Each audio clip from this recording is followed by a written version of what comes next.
Saatnya kita memasuki sesi tanya jawab. Sebelum kita mulai, yuk kita cari posisi duduk yang lebih enak.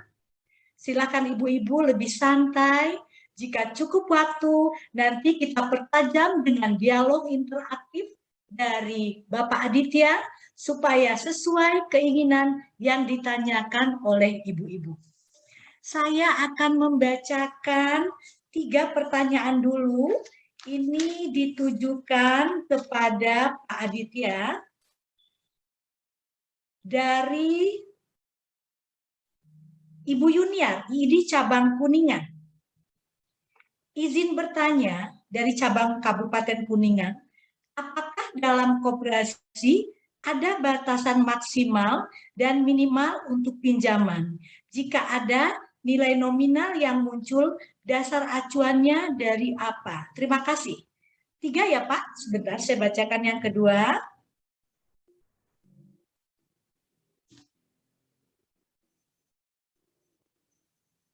Dari Solo, Ibu Sri Mulyaningsih.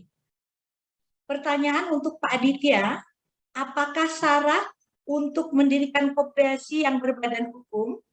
Selama ini, IID Solo telah mempunyai koperasi simpan pinjam dan koperasi barang, tapi belum berbadan hukum karena terkendala SDM yang bersedia mengelola dan kendala setempat. Yang ketiga,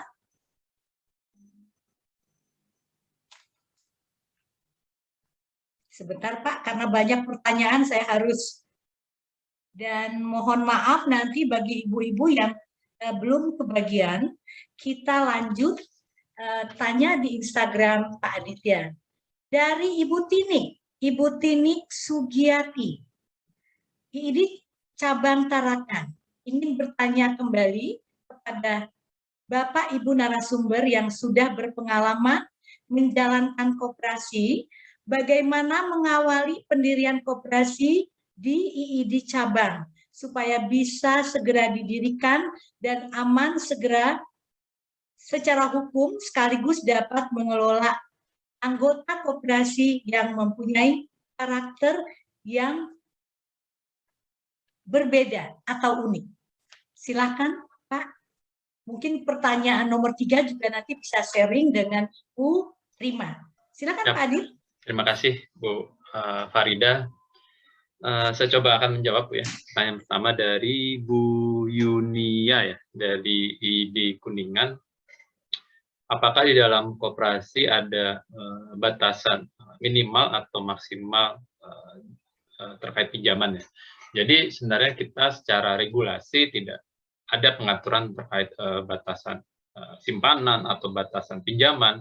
Itu kita kembalikan ke koperasi, karena koperasi ini adalah badan usaha yang otonom, yang dia bisa mengatur dirinya sendiri berdasarkan anggaran dasar, anggaran rumah tangga, ataupun peraturan-peraturan khusus lainnya. Jadi kita secara regulator itu tidak memberikan regulasinya, tetapi silakan diatur di koperasinya. Artinya apabila memang koperasi yang membutuhkan pengaturan tersebut terkait batasan minimal atau maksimal dalam pinjaman atau simpanan, silakan koperasi mengatur sendiri. Tetapi kalau ditanyakan dari kami sendiri, dari Kementerian Koperasi, kami tidak ada pengaturan ya terkait batasan minimum ataupun maksimum terkait pinjaman di koperasi.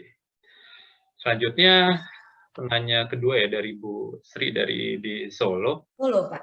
Ya, bagaimana syarat untuk pendirian koperasi? Karena selama ini sudah ada ini ya, simpan pinjam dan koperasi barang perdagangan yang belum berbadan hukum. Jadi sebenarnya ini sudah sedikit mudah ya, artinya sudah ada inisiasi ya, sudah ada embrio koperasi di salah satu cabang ini, tinggal dilegalkan, artinya kembali lagi ke proses pendirian koperasi ya. Jadi terlebih dahulu para pendiri koperasi ini melakukan rapat pendirian koperasi. Jadi di dalam rapat pendirian koperasi tersebut nanti membahas segala macam hal-hal seperti penentuan nama, penentuan usaha, tempat kedudukan, pengurus pengawas, permodalan, dan lain-lain. Nanti dari hasil rapat pendirian tersebut dituangkan ke dalam notulensi atau berita acara rapat nanti ada dokumen-dokumen tambahannya seperti daftar hadir, ada fotokopi KTP, ada bukti store modal. Nah, itu semua dokumen diajukan ke notaris. Notaris dalam hal ini adalah notaris pembuat akta koperasi yang sudah ditetapkan oleh Kementerian Koperasi. Nah, nanti oleh notaris dibuatkan akta pendiriannya, lalu diproses di Kementerian Hukum dan HAM untuk mendapatkan SK pengesahannya. Jadi kurang lebih gambaran umumnya terkait dari proses pendirian koperasi. Selanjutnya, penanya ketiga tadi dari mana ya, Bu Farida? Saya tadi dari Tarakan, Pak. Oh, dari Tarakan. Ya. Oke. Wah, jauh sekali ya. Di Tarakan tuh ada ini loh, ada warung kopi enak tuh Bu, yang dekat pelabuhan ya. Jadi terkait bagaimana mengawali pendirian koperasi, jadi tinggal disepakati saja ibu-ibu di sini dari apakah ini bisa langsung dilaksanakan di setiap cabang ID atau harus diinisiasi dulu dari pengurus besarnya. Artinya kalau memang dimungkinkan langsung bisa dilaksanakan di pengurus cabang, ya silakan saja di pengurus cabang segera melaksanakan rapat pendirian koperasi, lalu menyiapkan dokumen-dokumennya untuk bisa langsung diajukan pengesahannya oleh notaris ke Kementerian Hukum dan HAM. Artinya tinggal disepakati saja di lingkup di organisasi ini apakah bisa dimungkinkan di cabang untuk langsung di cabang untuk membentuk koperasi atau harus diinisiasi dulu nih dari pengurus besarnya. Mungkin begitu Bu dari saya. Kita lanjut ya, Pak Adit. Iya. Pertanyaan berikutnya dari Ibu Erna Rahmasari, IID Kabupaten Pasuruan. Maaf mau tanya, bagaimana menumbuhkan kesadaran anggota supaya menumbuhkan kesadaran anggota supaya kalau simpan dan pinjam tertib dan tetap tepat waktu. Karena di PKK RT bayar gara-gara anggota tidak tertib. Sulit bayar maksudnya. Waktu bayar pinjaman sehingga akhir tahun tidak bisa cepat dibagi SHU-nya. Untuk IID juga maunya cuma simpan, nggak mau pinjam. Kan nggak bisa berkembang. Saya ulangi, gimana Pak Adit? Bisa sih, bisa saya tangkap Bu Farida. Jadi ya. Bagaimana menumbuhkan kesadaran anggota koperasi ya untuk tertib melakukan simpan dan pinjam. Nah, disinilah yang menjadi tugas dari anggota koperasi dan koperasinya sendiri ya. Artinya bagaimana bisa memberikan pemahaman bahwa anggota koperasi itu adalah pemilik dari koperasi tersebut. Artinya kalau sudah ada pemahaman anggota itu sebagai pemilik, harusnya ada keikutsertaan dari anggota untuk bisa mengembangkan atau menggunakan jasa dari koperasi ini. Jadi tidak hanya misalnya pinjamnya saja ke koperasi, tapi simpannya ke lembaga keuangan lain gitu kan. Artinya kan di sini tidak sepenuhnya anggota sebagai pemilik itu menggunakan jasa dari koperasi ini. Nah, artinya disinilah yang perlu adanya pemahaman yang sama antara anggota lainnya, sehingga tadi salah satu prinsip koperasi itu kan ada salah satunya adalah pendidikan perkoperasian. Nah, artinya disinilah yang harus ditonjolkan di setiap koperasi harus melakukan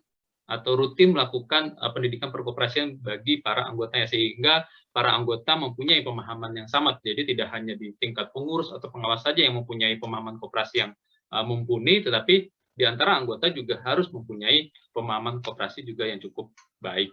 Mungkin begitu, Bu Farida. Ya, terima kasih Pak Adit, sangat jelas dan lugas. Selanjutnya dari Ibu Sutarti, IID Jakarta Pusat. Koperasi sebagai organisasi resmi yang berbadan hukum mempunyai kedudukan hukum yang sama dengan PT. Namun, biasanya masyarakat ragu untuk menyimpan uangnya di koperasi. Ada beberapa pertanyaan yang sering menghalanginya, antara lain, apakah aman menyimpan yang di koperasi, uang di koperasi? Apakah ada lembaga penjamin simpanan khusus untuk koperasi? Silakan Pak Adit. Siap, terima kasih Ibu. Jadi ini memang menarik ya terkait kekhawatiran ya masyarakat terhadap koperasi, apalagi mungkin tahun ini atau di awal tahun 2020 mungkin mungkin kita sering mendengar ya, banyak pemberitaan-pemberitaan kurang baik terhadap koperasi, salah satunya mungkin ada koperasi gagal bayar. Nah, disinilah kembali lagi ya, sini kita juga harus menonjolkan pemahaman kepada anggota, karena biasanya anggota yang menyimpan ini tidak menganggap dia sebagai pemilik, dia memposisikan sama seperti nasabah di perbankan. Nah, ini yang harus diberikan pemahaman ya, artinya begitu seorang atau anggota sudah menyimpan, artinya dia sudah mendapatkan pelayanan dari koperasi, jadi mereka itu adalah pemilik dari koperasi tersebut, sehingga mereka juga harus ikut andil dalam mengawal pelaksanaan usaha di dalam koperasi tersebut, sehingga apabila para anggota ini melihat adanya kejanggalan-kejanggalan, mereka juga bisa langsung menyuarakan kepada pengurus untuk bisa dilaksanakan rapat anggota luar biasa atau rapat anggota lainnya, itu untuk membahas kejanggalan tersebut. Nah, ini yang membedakan posisinya antara kita anggota koperasi dengan nasabah di bank. Pada saat kita menjadi nasabah di bank, kita melihat ada kejanggalan di bank tersebut, kita tidak bisa berbuat apa-apa karena kita hanya sebatas nasabah, bukan pemilik dari bank tersebut. Nah, di sini dengan kita posisi sebagai anggota yang merupakan pemilik dari koperasi tersebut, itulah ada keuntungannya bahwa kita juga bisa mengintrospeksi pelayanan atau pengelolaan koperasi yang dilakukan oleh pengurus, sehingga kita bisa mengurangi nih kemungkinan-kemungkinan kesalahan-kesalahan atau pelanggaran-pelanggaran yang akan atau yang dilakukan oleh pengurus. Jadi menurut saya pemahaman anggota sebagai pemilik inilah yang mesti kita berikan terus-menerus ya kepada anggota, sehingga anggota tidak memposisikan dirinya itu hanya sebagai penyimpan saja seperti halnya nasabah di bank, tapi mereka juga sebagai pemilik di koperasi ini. Mungkin begitu, Bu Farida. Terima kasih, Pak. Ini ada pertanyaan dari di cabang Mataram, Nun jauh di sana, Pak. Masih ada beberapa pertanyaan, mungkin Bapak masih bersabar ya, Pak. Oke. Kalau hanya dari Ibu Yulia, kalau hanya untuk koperasi simpan pinjam, gimana kiat supaya bisa menarik banyak anggota? Silakan, Pak. Iya, terima kasih, Ibu. Jadi ini kita memang kembalikan lagi ya kepada organisasi IID untuk menentukan nantinya koperasi apa yang akan dibentuk. Walaupun memang kalau kita melihat dari judul acara itu lebih mengarah ke koperasi simpan pinjam. Walaupun nantinya pada akhirnya menentukan untuk mendirikan koperasi simpan pinjam, nah bagaimana untuk menarik minat dari anggota lainnya untuk menjadi anggota di koperasi ini, dengan koperasi ini bisa membuat ya layanan-layanan yang cukup menarik, misalnya bisa ada simpanan anak sekolah atau simpanan hari tua atau simpanan kesehatan. Jadi dengan adanya layanan-layanan seperti itu bisa menarik keanggotaan khususnya di organisasi ini untuk menjadi anggota di koperasi. Ataupun misalnya biasanya pada saat pelaksanaan RAT ya, tadi Ibu Rima dari Padang sudah menjelaskan bahwa pada saat RAT itu cukup meriah. Nah, biasanya di RAT itu biasanya ada pembagian hadiah ya, door prize, sehingga bisa menarik juga para anggota untuk bisa hadir di dalam rapat anggota tersebut. Jadi banyaklah kiat-kiat yang bisa dibuat oleh pengurus untuk bisa menarik minat dari anggota ini untuk bergabung ke dalam koperasi. Gitu mungkin, Bu. Terima kasih, Pak Dit. Masih sabar ya, Pak ya.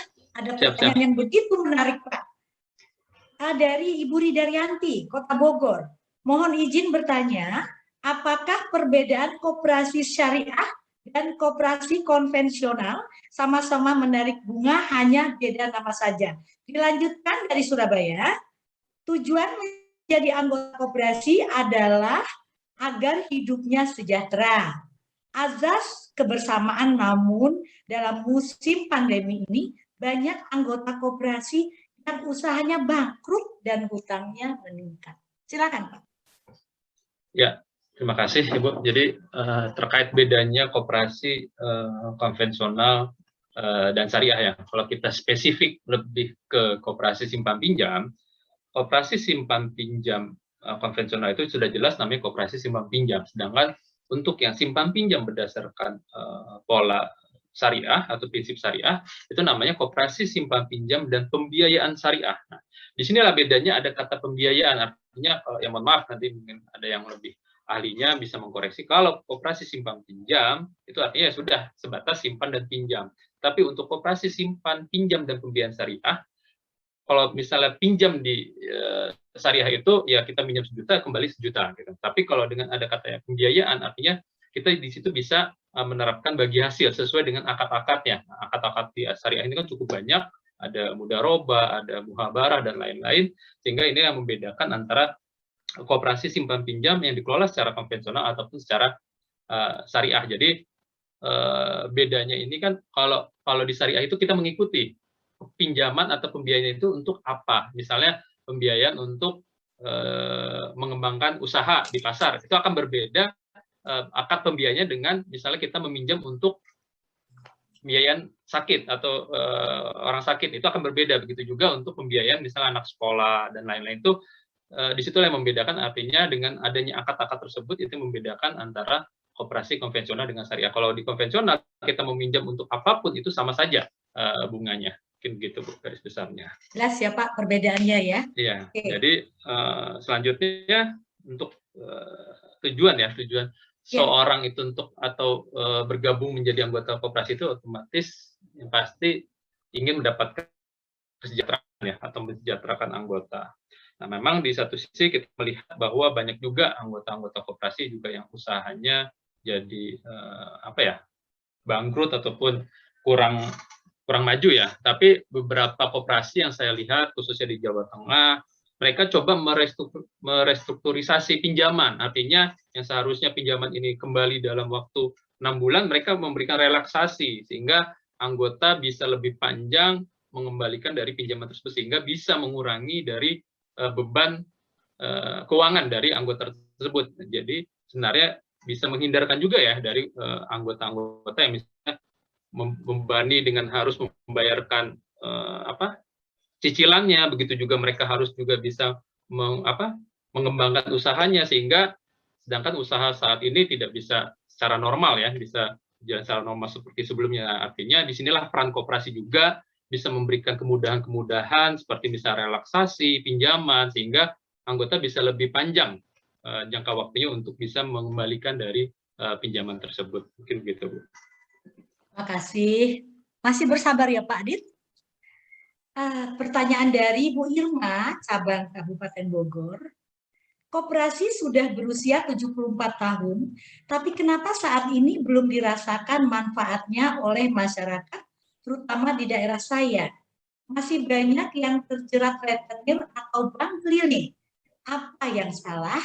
Bagaimana cara menumbuhkan semangat untuk berkoperasi di kalangan ibu-ibu? Karena banyak mendirikan koperasi, banyak syaratnya maksudnya. Bukan uang kepada anggota, apakah ada jaminan supaya bisa mengembalikan pinjaman sesuai waktu dan aturannya? Bisa ditangkap Pak? Bisa Bu. Oke, terima kasih. Ini khusus daerah mana Bu ya? Kabupaten Bogor Pak. Oh, Kabupaten Bogor. Ini Kabupaten Bogor ini banyak sekali kegiatannya Pak. Mungkin juga ya. Baik. Jadi terima kasih. Jadi memang ya kalau kita melihat berita-berita negatif, ya kita tidak bisa pungkiri ya, memang cukup banyak, khususnya pada saat pandemi kemarin, itu berita-berita kurang baik terkait koperasi itu memang cukup banyak ya, dan kami juga memang disibukkan untuk bisa melakukan pemeriksaan terhadap koperasi-koperasi tersebut. Tapi di satu sisi, seperti tadi yang disampaikan oleh Pak Deputi, juga masih ada koperasi-koperasi yang memberikan kebermanfaatan kepada anggota dan masyarakat sekitarnya. Tadi seperti halnya memberikan hibah rumah, layak huni, gitu-gitu kan, ataupun misalnya memberikan pengobatan gratis. Masih banyak juga koperasi-koperasi yang memang memberikan kebermanfaatan, tidak hanya kepada anggota, tapi bisa juga kepada masyarakat sekitar. Nah, memang yang perlu kita perhatikan terhadap permasalahan-permasalahan koperasi ini, apakah benar-benar mereka itu berbadan hukum koperasi. Terkadang ada juga yang mereka hanya berkedok koperasi, artinya cuma sekedar brandnya saja koperasi, tapi pada saat kita telusuri di dalamnya, mereka bukan koperasi, hanya sekedar nama, tetapi mereka tidak punya legalitas badan hukumnya, sehingga ini tidak bisa kita samakan ya secara umum dengan koperasi lainnya. Nah, begitu juga seperti halnya banyak pemberitaan masyarakat yang terjerat rentenir berkedok koperasi ya. Seperti halnya ini juga banyak koperasi yang memang secara legalitas mereka itu tidak legal, bukan sebagai koperasi, tapi mereka mengatasnamakan koperasi yaitu dengan melakukan kegiatan-kegiatan usaha seperti layaknya rentenir, yaitu memberikan pinjaman dengan bunga yang cukup besar. Nah, pada saat kita melakukan pemeriksaan didapati beberapa bukan badan hukum koperasi. Nah, ada juga memang yang mereka menggunakan badan hukum koperasi secara legalitas ada. Nah, disinilah yang kita dari pemerintah langsung bisa memberikan peringatan ya, atau memberikan sanksi kepada koperasi-koperasi ini yang melaksanakan usahanya tidak sesuai dengan aturan. Artinya pada saat koperasi ini memberikan bunga baik itu pada simpanan atau pinjaman kepada anggota, itu harus melalui terlebih dahulu mekanisme rapat anggota. Nah, banyak sekali yang kita dapati mereka memberikan bunga besar ini tidak melalui putusan rapat anggota, hanya putusan pengurus. Nah, disinilah kami dari pemerintah hadir itu untuk memberikan sanksi kepada koperasi ini. Nah, lebih lanjut terkait pinjaman ya, pinjaman pada anggota itu sangat dimungkinkan sekali ya di aturan kita untuk bisa adanya jaminan atau agunan. Nah, itu tergantung dari kesepakatan antara anggota dengan koperasinya. Nah, itu kan biasanya koperasi dalam hal memberikan pinjaman juga harus melihat sisi kehati-hatian ya. Artinya pada saat memang dimungkinkan atau diperlukan adanya suatu agunan atau jaminan terhadap suatu pembiayaan tersebut, ya silakan saja dilakukan oleh koperasi, tapi harus diatur secara jelas di dalam aturan khususnya atau SOP-nya di dalam koperasi tersebut. Mungkin begitu, Bu Farida. Satu lagi Pak, untuk lebih semarak, saya lihat di sini ada yang raise hand. Tidak adil ya Pak ya, kalau hanya kita baca chat ya. Kita lihat yang raise hand di sini dari IID Cabang Rembang. Ibu Sita, silakan Ibu. Silakan, bisa interaktif Ibu, silakan. Ibu Sita? Ibu Sita? Ya, silakan Bu.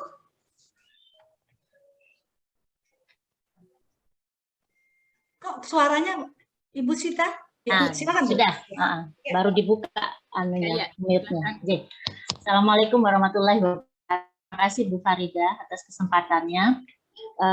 Pertanyaan ingin saya sampaikan kepada Pak Adiput ya, Pak Aditya Putra.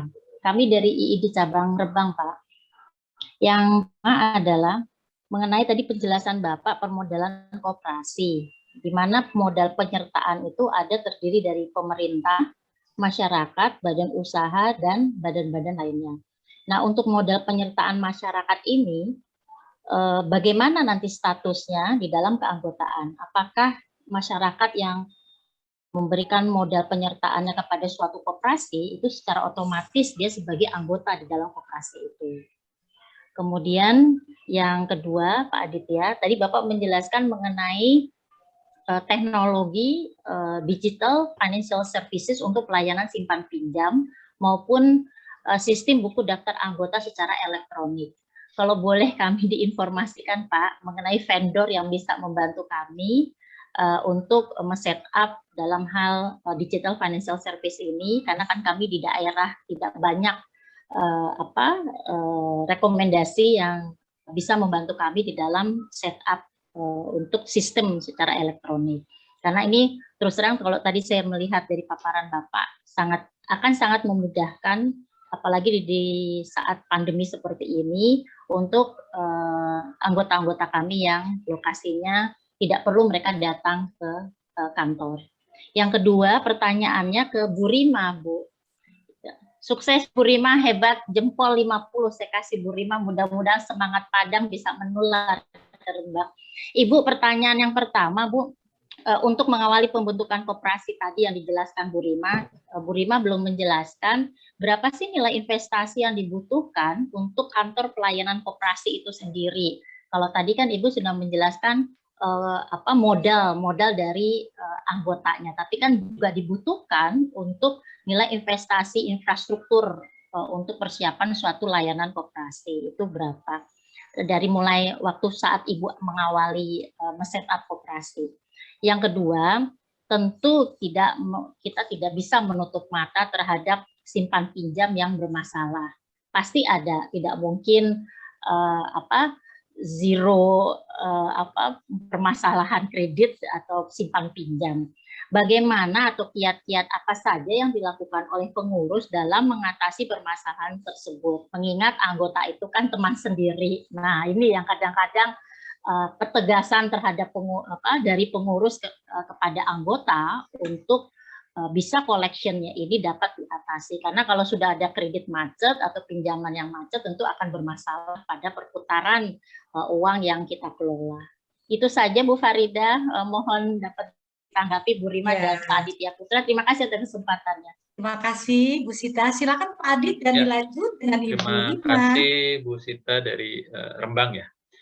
Jadi terkait moda penyertaan. Jadi moda penyertaan ini salah satu instrumen permodalan koperasi yang memang tidak mengharuskan si pemodalnya ini untuk menjadi anggota di dalam koperasi. Makanya moda penyertaan ini bisa berasal dari masyarakat, dari pemerintah, sehingga sangat terbuka sekali untuk masyarakat umum bisa menjadi pemodal dalam artian moda penyertaan di dalam koperasi, karena memang tidak mengharuskan si pemodal ini menjadi anggota koperasi. Nah, tetapi bagaimana kita membungkus moda penyertaan ini biasanya dibuatkan dalam bentuk janjian. Artinya pemodal di sini cukup sebagai pemodal saja, dia tidak perlu menjadi anggota koperasi sehingga dia tidak punya hak suara ya dalam hal nanti pelaksanaan rapat anggota. Jadi dia sebatas pemodal saja, dan dimungkinkan juga untuk pemodal ini bisa ikut dalam pengolahan usaha. Nah, artinya di dalam perjanjian itu nanti kita spesifikkan. Artinya moda penyertaan ini sebenarnya untuk pembiayaan usaha apa sih? Misalnya di dalam koperasi, selain dari koperasi simpan pinjam ya, misalnya di dalam koperasi ini terdapat berbagai macam unit usaha. Nah, unit usaha mana sih yang perlu adanya penambahan modal, yaitu melalui moda penyertaan? Artinya terhadap unit usaha itulah si modal ini bisa dimungkinkan untuk dapat melakukan pengelolaan dari usaha tersebut. Jadi walaupun dia bukan sebagai anggota, dia dimungkinkan untuk bisa ikut dalam pengelolaan dari usaha tersebut. Tapi pada saat nanti pelaksanaan rapat, anggota dia tidak memiliki hak suara. Gitu. Nah, selanjutnya terkait pelaksanaan simpan pinjam berdasarkan digital financial services, itu Ibu bisa membuka portal kita, itu IDX Co-op India Delta X-ray Co-op. Itu di situ nanti di situ ada kurang lebih 6 vendor IT ya Bu ya, 6 vendor IT yang sudah bekerja sama dengan kami Kementerian Koperasi. Silakan Ibu bisa memilih dari 6 vendor IT itu, nanti mereka siap mensupport hal-hal apa saja yang dibutuhkan koperasi, khususnya terkait digitalisasi. Juga untuk buku daftar anggota, nanti dari mereka juga bisa menyediakan menu terkait keanggotaan koperasi berbasis digital. Mungkin begitu Bu Sita, terima kasih. Silakan dilanjut Ibu Rima, tadi juga ada pertanyaan terkait dengan materi Ibu. Baik, Ibu Moderator. Terima kasih ya Bu Sita pertanyaannya. Bu Sita ini luar biasa aktifnya nih Rembang ya. Mudah-mudahan bisa bikin ya ikis dosia ya Bu. Baik Bu, modalnya jadi seperti kita katakan tadi Bu, awalnya adalah ibu-ibu IID sendiri, ibu-ibu senior ya. Kan kita punya ibu senior yang mudah-mudahan untuk kehidupannya mungkin lebih dari cukup ya Bu. Nah, jadi mereka ingin membantu. Mereka memberikan hibah namanya. Jadi kan tadi kata Bapak Koperasi boleh. Jadi hibah dari ibu-ibu dokter yang senior itu dijadikan modal Bu. Terkumpul lah waktu itu tahun 88 ya, 28 juta Bu waktu itu. 28 juta aja, dengan 28 juta starting sudah bisa kita kemudian setelah 3 tahun kita jadikan hukum. Nah, itulah Bu diputar terus simpan pinjamnya alhamdulillah lancar. Tapi seperti kata Ibu katakan memang tidak ya, maksudnya ada namanya simpan pinjam. Bu, justru tidak ada simpan. Walaupun namanya simpan pinjam, semuanya pinjam gitu loh. Jadi karena modal 20% itu dipinjam semua, tapi alhamdulillah karena mereka cukup tertib mengembalikan dengan ada bunganya ya berputar-putar terus, alhamdulillah bertambah. Nah, jadi kiat-kiat kita begini Bu. Ya tentunya azas kekeluargaan pertama.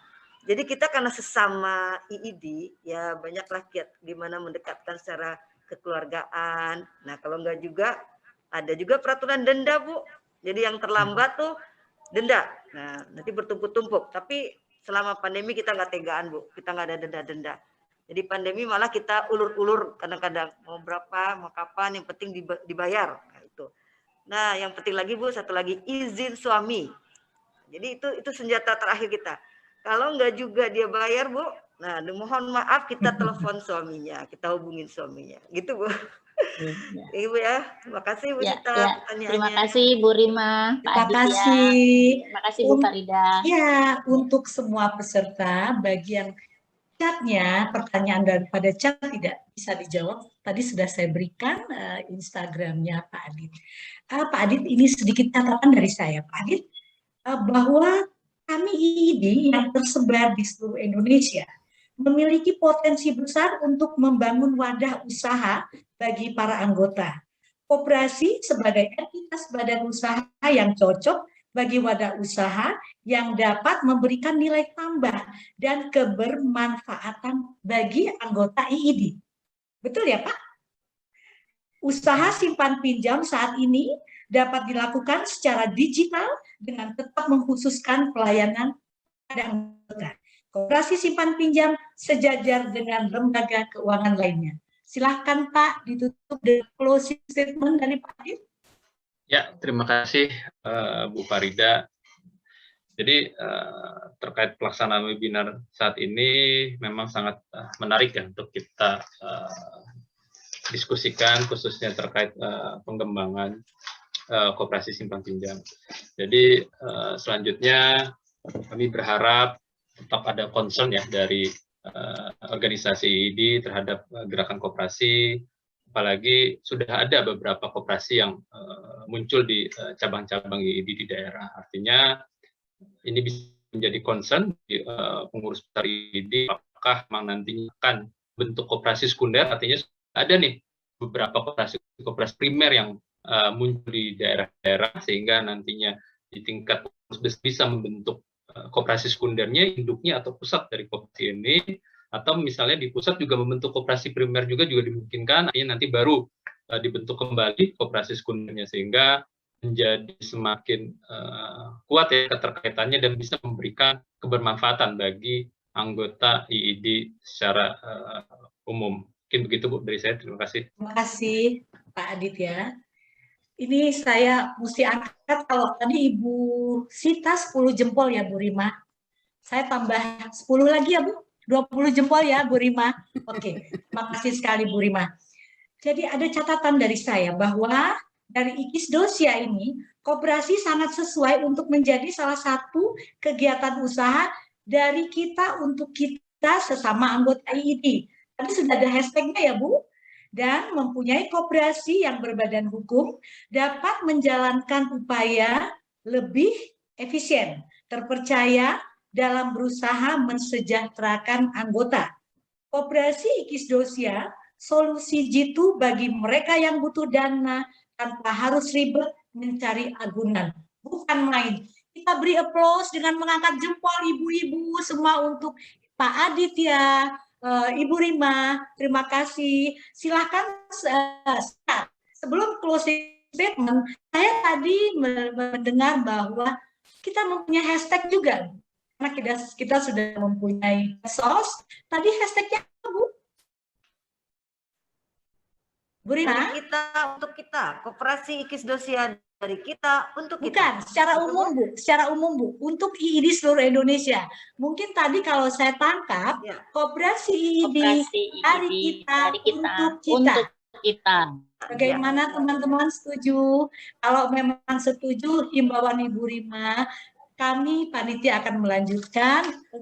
Ada admin dari kita akan kita buat IG-nya, tentu kami akan rapatkan dulu. Terima kasih Bu Rima. Silakan closing statement-nya Bu Rima. Ya, saya atas nama IID Cabang Padang dan IKIS Dosianya, terima kasih sekali kepada PB yang telah memberi kepercayaan pada kami untuk menampilkan profil koperasi ini. Dan mudah-mudahan ini akan menjadi motivasi bagi IID cabang lain untuk mendirikan COP1 kita. Karena ibu-ibu ini adalah the power of emak-emak ya. Power of ibu-ibu itu luar biasa. Jadi Kop1 mungkin lebih mengalahkan koperasi ID ya Pak ya. Jadi ibu-ibu ini kalau sudah berupaya itu lebih hebat daripada singa. Gitu ya Bapak. Baik, saya juga mohon ibu-ibu kalau misalnya berkenan nanti kita kirim di WA. Ada sedikit Google Form. Itu adalah untuk bagaimana ibu-ibu menanggapi dari acara hari ini. Dan apakah memenuhi sasaran sehingga kita dapat melakukan lagi webinar yang sejenis untuk meningkatkan koperasi kita. Begini kan ibu-ibu, mudah-mudahan setuju semua. Baik, dari kita untuk kemajuan ID bersama. Itu saja mungkin Bu Farida, saya kembalikan. Terima kasih Bu Rima. Ibu-ibu semuanya. Perlu diketahui bahwa cabang ID saat ini mempunyai 3 koperasi. Tapi tadi saya dengar dari Solo juga sudah punya ya Bu, tapi belum berbadan hukum. Pertama, IID cabang Malang, Koperasi Wanita Kinanti. 2, IID cabang Pekalongan, Koperasi Berkah Harum. Dan ketiga, IID cabang Padang dengan Koperasi Ikis Dosia. Harapan kita bersama setelah mengikuti Zoominar Series 2 sesi 3, pengembangan dan sasaran kegiatan Koperasi Simpan Pinjam siang ini, cabang-cabang IID yang belum mempunyai koperasi simpan pinjam termotivasi untuk mendirikan koperasi simpan pinjam. Sekali lagi Bu, jangan lupa hashtagnya. Boleh kalau Ibu mau menuliskan lagi di chat. Sudah selesai acara inti kita siang ini. Acara saya kembalikan kepada host kita. Terima kasih atas partisipasi dan perhatiannya. Kita beri applause sekali lagi. Saya sangat puas dengan dua narasumber. Koperasi dari kita untuk kita.